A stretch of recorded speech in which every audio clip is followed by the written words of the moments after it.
आरोह एक छोटा लड़का था जिसे दुनिया में किसी भी चीज से ज्यादा मिठाइयां पसंद थीं। उसका सबसे पसंदीदा काम था मिठाई खाना। हर रात सोने से पहले वह अपनी दादी की कहानियां सुनता था, दूर दराज के देशों की, जादुई साम्राज्यों की। लेकिन आरोह की पसंदीदा कहानियां वो थीं जो वह अपने मन में खुद बनाता था। ये कहानियां एक ऐसी दुनिया की थीं जो पूरी तरह से कैंडी से बनी थीं, एक ऐसी जगह जहां सब कुछ खाने लायक और स्वादिष्ट था। वह लॉलीपॉप के पेड़ों की कल्पना करता और चॉकलेट की नदियों की, एक ऐसी जगह जो इतनी मीठी थी कि हवा का स्वाद भी चीनी जैसा था।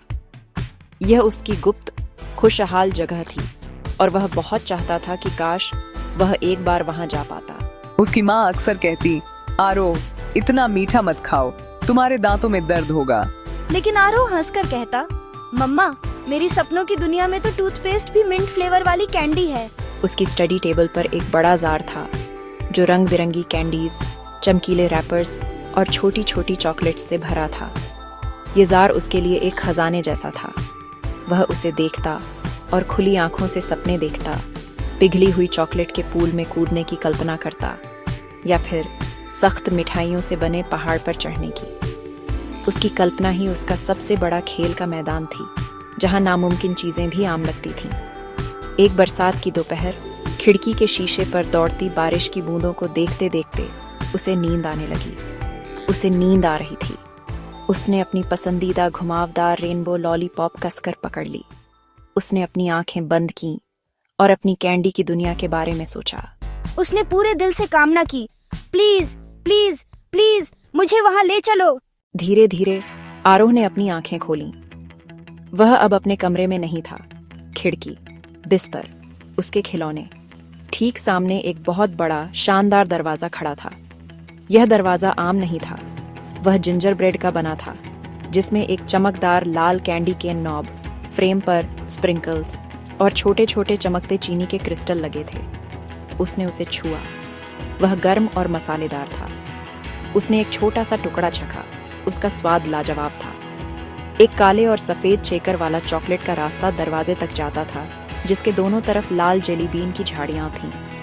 उत्साहित, घबराया हुआ, उसने बहादुर बनने का फैसला किया, ठीक दादी के हीरो की तरह। उसने ठंडे चिकने नॉब को पकड़ा और धीरे से घुमाया। दरवाजा चरमराया और मीठी खुशबू बाहर फैल गई। हवा में कैरेमल, बटरस्कॉच और ताजे फलों की महक थी। गर्म सुनहरी रोशनी उसे अंदर बुला रही थी।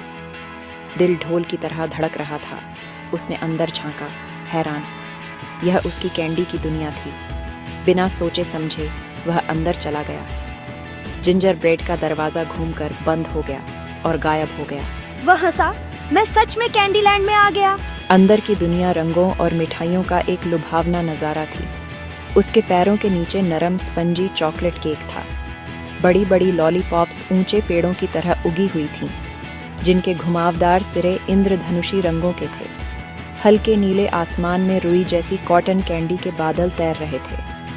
उसने एक टुकड़ा खींचा। वह तुरंत पिघल गया। मीठा वनीला।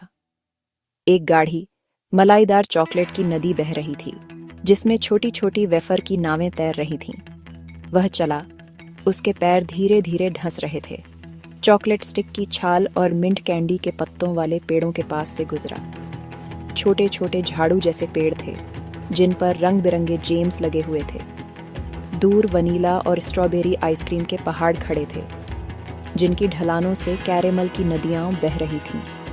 वह उनमें से एक पर चढ़ने की सोचकर हंसा। उसने जो कुछ भी देखा वह पहले वाले से ज्यादा अद्भुत था। अचानक बूंदाबांदी होने लगी, लेकिन यह कोई आम बारिश नहीं थी। आसमान से छोटी छोटी रंगीन कैंडीज बरस रही थीं, स्प्रिंकल्स की बौछार। उसने कुछ पकड़ने के लिए अपना मुंह खोला, मीठी और कुरकुरी। बारिश रुक गई और एक इंद्रधनुष दिखाई दिया, लेकिन यह रेनबो पानी से नहीं बना था। यह 7 फ्लेवर की जेली स्ट्रिप्स थीं। थोड़ी प्यास लगने पर उसने चॉकलेट नदी पर अपनी हथेलियों से चुल्लू बनाया। वह गर्म, गाढ़ी और स्वादिष्ट थी। आगे ऑरेंज सोडा का एक झरना सनसनाते हुए एक पूल में गिर रहा था। यहाँ की हर एक चीज एक ट्रीट है। उसके सबसे मीठे सपने सच हो गए थे। जैसे ही वह सोडा झरने को देखकर हैरान हो रहा था, उसे एक खुशी भरी चीख सुनाई दी। छोटे रंगीन जीव उसकी ओर लड़खड़ाते हुए आए। लाल, हरे, पीले और नारंगी गमी बेयर्स। वे उछलने वाले, थुलथुले और बहुत मिलनसार थे। हेलो, कैंडीलैंड में आपका स्वागत है। हमारा नाम गमी है। हाय, मेरा नाम आरोह है। वे यहाँ के रखवाले थे। उन्होंने उसे दिखाया कि कैसे लॉलीपॉप के पेड़ हर सुबह नई ट्रीट उगाते हैं और कैसे एक गुप्त चॉकलेट का सोता नदी को फिर से भर देता है। उन्होंने उसे विशाल कपकेक झाड़ियों के बीच लुका छिपी खेलने के लिए आमंत्रित किया। जब वे हंसते तो उनके पेट से छोटी छोटी जेली बीन्स निकलती। आरोह और जोर से हंसा। वह डार्क चॉकलेट के एक बुद्धिमान बूढ़े उल्लू से मिला, जिसने चीनी के शीशे का चश्मा पहना हुआ था। उसने आरोह को कैंडीलैंड का इतिहास बताया। चीनी से बने पक्षी गा रहे थे, जबकि चॉकलेट चिप के धब्बों वाले कुकी बंदर मुलेठी की बेलों पर झूल रहे थे और शरारत से उसकी लॉलीपॉप को देख रहे थे। गमीज ने उन्हें भगा दिया। वे चॉकलेट नदी में एक वेफर नाव पर गए, गाने गाते और मजेदार कहानियां सुनाते हुए। जब वह थक गया तो उन्होंने एक मार्शमैलो का बिस्तर और एक नरम क्रीम पफ तकिया बनाया। आरोह खुश और सुरक्षित महसूस कर रहा था। यह दुनिया प्यारे दोस्तों की वजह से मीठी थी। जैसे ही आसमान लैवेंडर रंग का हो गया, बुद्धिमान चॉकलेट उल्लू ने कहा कि वापस जाने का समय हो गया है। उदास मत हो, तुम सपनों में आ सकते हो। कैंडीलैंड हमेशा यहीं रहेगा। बाय बाय, जल्दी वापस आना। उसने खुशी के आंसू के साथ हाथ हिलाया। जैसे ही रोशनी तेज हुई और कैंडीलैंड धुंधला हो गया, एक हल्के झटके के साथ वह अपनी खिड़की के पास वापस आ गया। बाहर एक असली इंद्रधनुष आसमान में छाया हुआ था।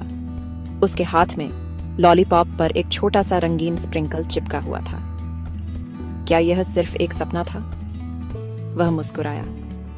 वह अभी भी नदी की चॉकलेट का स्वाद ले सकता था और गमी बेयर के गले लगने को महसूस कर सकता था। उसने उस छोटे से स्प्रिंकल को एक निशानी की तरह रख लिया। उस रात वह पहले से कहीं ज्यादा खुश था। वह जानता था कि आंखें बंद करके वह लॉलीपॉप के जंगलों में जा सकता है, चॉकलेट नदी में नाव चला सकता है और अपने गमी बेयर दोस्तों के साथ खेल सकता है। मैं जल्द ही वापस आऊंगा कैंडीलैंड।